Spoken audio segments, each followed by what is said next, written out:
इनको लोकतंत्र पर भरोसा ही नहीं, और इस देश की जितनी समस्याएं हैं उन समस्याओं के जड़ में ये कांग्रेस पार्टी है। आज 10 अगस्त है। 10 अगस्त 1954 को फिजो ने नागा नेशनल आर्मी बनाई थी, और उसके पहले 1951 में आपको जानकर आश्चर्य होगा कि स्वतंत्र भारत के इतिहास में पहली बार ऐसा हुआ कि नागा रेफरेंडम हो गया।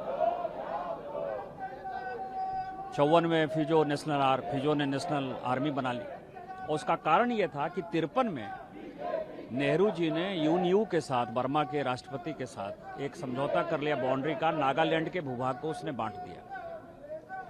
64 में शास्त्री जी ने कुछ समझौते किए, उसके बदले में इंदिरा जी ने 67 में समझौता कर लिया। फिर थोड़ा शांत हुआ, आपसा लग गया। आपको पता है कि कल जो डेट है 11 अगस्त, उसी दिन आर्म फोर्सेस स्पेशल एक्ट जो है 1958 में नेहरू ने लागू किया था।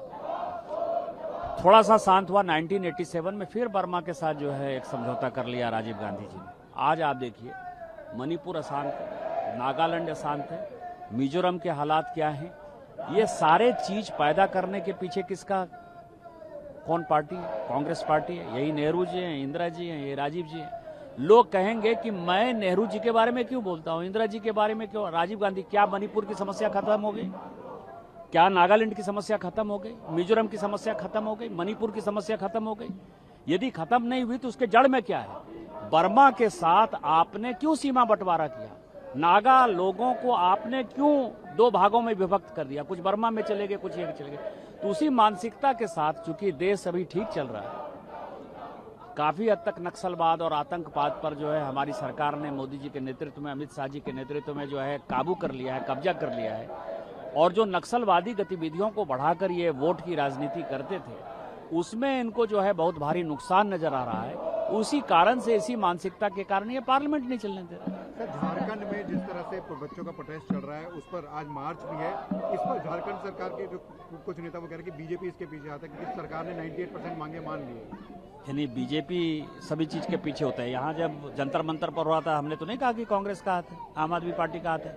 सभी तो आम आदमी पार्टी के कार्यकर्ता ही थे, चाहे रंका हो, चाहे दीपिके हो, चाहे कोई भी हो, सौरभ दास हो, सभी। मैंने तो नहीं कहा। आंदोलन है, आंदोलन है। उस आंदोलन में हमारी सहभागिता है, और हम जो है मानसिक तौर पर, शारीरिक तौर पर उनको जो है मदद कर रहे हैं। हम चाहते हैं कि सीबीआई इसकी इंक्वायरी करे, और सीबीआई इंक्वायरी करे तो आज आपने देखा कि इस्तीफा हुआ। आपसे बार बार मैं कहता रहा कि जो जेपीएससी के मेंबर हैं वही जेएमएम के कार्यकर्ता हैं, वो कांग्रेस के कार्यकर्ता हैं। आज फाइनली उनको इस्तीफा देना पड़ा ना। आज ही आप देखिए ना, तो हमारी कौन सी बात है जो गलत हो रही है? यदि हम गलत बात करें तो इस्तीफा नहीं दिलाते आप।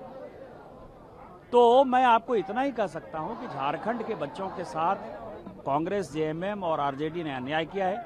आपने परिवार, रिश्तेदारों को उन्होंने नौकरी दी है, और हम इस आंदोलन के साथ हैं।